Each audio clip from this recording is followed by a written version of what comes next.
Hello everyone and welcome back to Let's Play Golden Sun. The last time we got back here to Crossbone Isle, now we're going to finish this godforsaken place off. And you already saw what my Jin setup for this next boss fight is. You probably know what strategy I'm going to use for it too. Anyway, this floor's boss is a Poison Toad and two Thunder Lizards. The Poison Toad has 2250 HP, weak to fire, strong against water, will drop a Water of Life upon defeat. Acid Blessing, Rabbit Fang, and Rotten Blood, so pretty damaging attacks. And it actually has a pretty decent attack stat for this point in the game, 363 I believe. And then the Thunder Lizards have approximately 456 HP, weak to earth, strong against wind, can drop a Blessed Mace, and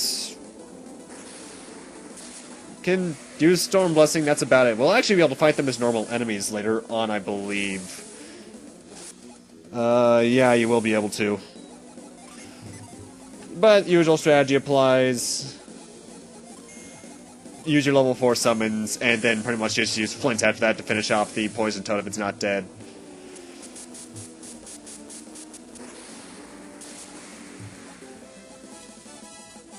And the usual stuff applies for Crossbone Isle. Fast forwarding.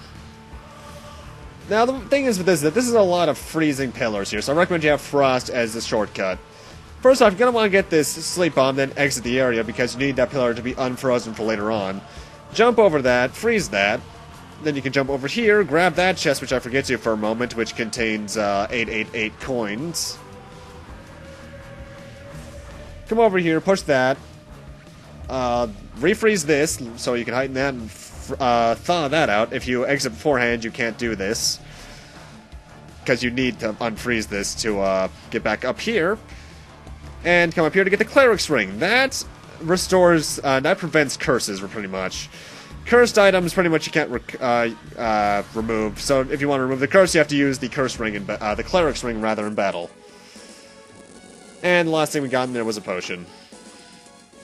And down to floor 9 we go. The boss fight for this floor is against two Cerberuses. It's supposed to be Cerberus, or Cerberus as it would be in the authentic Latin.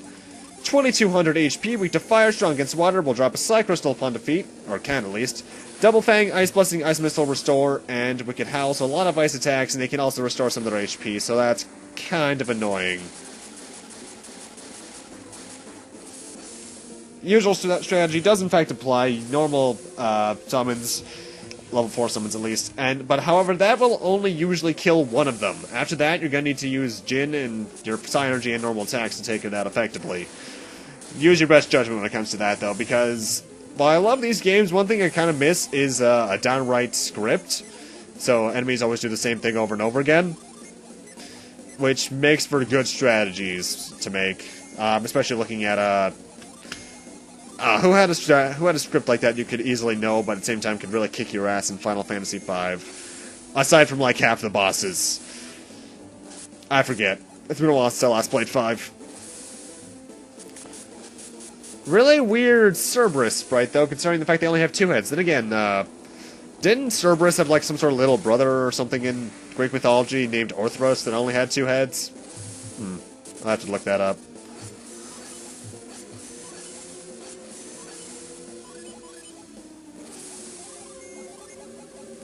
Also, with the Cleric's Ring, don't equip the Demon Axe yet. There is a better cursed weapon we're going to get in this next area that I recommend over it. But keep all your cursed equipment around. Just, if you don't want to equip it to someone... Oh, hey, first on-screen death, I think. Yeah. Actually, I think that's the first death in general. Think is a keyword. When it comes to on-screen deaths, or deaths in general in the game, really, if you have the Jin that can heal that, use them first. But, yeah.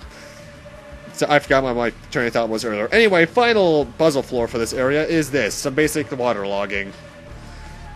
This first half here is pretty simple, just going pretty much in a spiral of sorts, and you'll have it done no problem. Though if you want to get this chest, you're going to want to do that now. And that's almost 1,000 coins, and we have over 20,000. This is a Water of Life, rather. Give that to Ivan's usual. And the final puzzle for the part. In fact, for the area. is rather simple. Like I mentioned before, the best way to figure out these kind of puzzles is to figure out how you need it to be first. And for doing that, you get the Muramasa, which is the best cursed weapon in the game. I'm going to equip that on, what's his name, Garrett immediately, so yeah. Now he's all pimped out. And now I need to do some setup, I believe, if I recall how this went. Brief note check.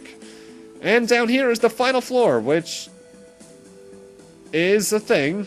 And now all of a sudden we get the Satos Minority theme. And we have a treasure chest here, which is the game's final mimic. 1,206 HP. Weak to fire, strong against wind. Will drop a potion upon defeat. Debilitate, Side Drain, Sleep, Condemn, Curse, and Spark Plasm. Condemn, by the way, I was actually somewhat wrong about. I think it's an instant kill if it hits. It's kind of like the Assassin Blades Unleash. And I forget what, actually, I think Spark Plasma is just one of the strongest Jupiter attacks. And to those who play the game, yes, we are doing that. This part, we're not going to wait on it. Those who play the game know what I'm talking about, sadly. Because the thing is, Crossbone Isle, as I mentioned, is technically considered a post-game area. Because this is where the game's Superboss resides. And we're going to fight him now. Much earlier than you're probably supposed to, and probably a bit lower level. In fact, I recommend, we're going to start fighting you in about 20-30 seconds. I recommend you be around level 40 at this point for this fight, honestly. I'm just doing it because I'm extremely confident in my abilities. Anyway, I recommend you do a quick setup and save right here because the boss is right at the top of these steps. And once we climb up, we meet the Superboss of the game, who I'm actually fast-forwarding through because this fight took 18 minutes! The Superboss for this game is Deadbeard. 6,000 HP, which is higher than the final boss by a total of 1,000. Weak to Earth, strong against water. Will drop a Water of Life upon defeat. Break, which reduces all your statuses back to normal. Debilitate, which will lower your statuses. Freeze Prism, which is a really powerful ice-type attack. Guard, Impact, Inferno. Guard and Impact, which increase your defense and attack, respectively. Inferno, Spark Plasma, and Ward, which increases something. And to kick it all off, aside from his physical attacks, which really hurt, he attacks twice per turn. And I think he has the highest physical attack in the game at 468 or so. Basic strategy for this fight is to abuse ground and flash, as you are seeing me do. Otherwise, besides that, when you're, well, obviously, have Garrett use flash to reduce damage that he does to around 15 to 20. Then have Ivan and Mia use whatever Jin you find appropriate at that point in time. Next turn, have Isaac use ground, and Garrett set flash, so you can use it again the next turn. And then have Ivan and Mia do the same thing they did the turn before. Then rinse, repeat, over and over again. And eventually you'll win. By the way, I had to loop the song like 3 times, because this boss fight, as I mentioned, even when fast-forwarded, is still really long.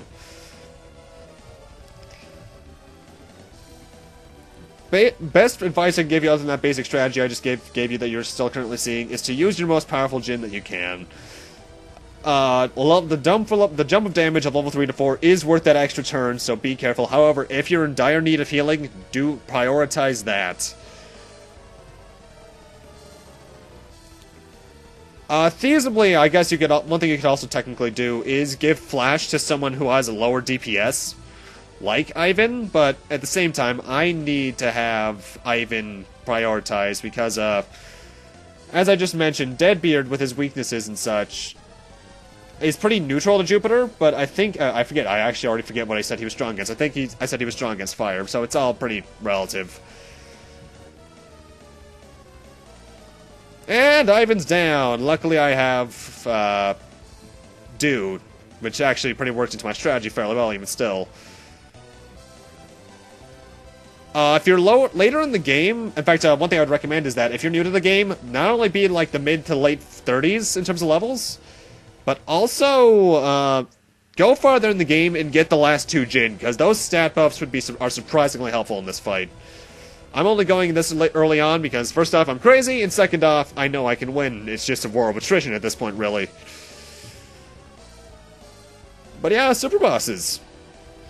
I'll be honest, I kind of hate this guy more than Emerald Weapon from 7. Not more than Ruby Weapon, because Ruby Weapon's actually pretty easy once you realize he can be, he's not immune to stop. But, Deadbeard, he's quite the challenge, but when you take him out, he's pretty it's a pretty satisfying super boss. Not terribly annoying, but it can be challenging. That's pretty much the best way to summarize it. But my god, aren't you glad you have Flash by this point? Because it is such a useful Djinn. And we're at normal speed, which means Thor shall deal the finishing blow with over 1/6 of his HP. And that's the super boss, and you get a whopping 8,000 experience and I think 6,000 gold for beating him. Along with, no, 9,000 coins, along with that Water of Life. And what is your ultimate reward for fighting the super boss and the rest of Crossbone Isle? The Demon Mail, one of, if not the best equipments in the game. It's cursed mail, so I'm gonna give it to Garrett, since he has the whole curse thing going on at the moment. But it's kind of a letdown of a reward, if you ask me overall, because it's just armor. Ah, well. And with that, all we have to do, really, is progress with plot. While getting a couple items along the way that I'm kind of needing, or not really needing, but I would really like to have. By the way, you can also use Douse here, to fight the Tempest Lizard, but I'm not going to do that. And the Pink Whirlwind will take you to Suhala. But with that, I'm going to need to end this off here. Thank you guys for watching, and in part 29, we're going to do one quick little thing first, and then continue on with the story. See you guys then! By the way, I really love this inn theme.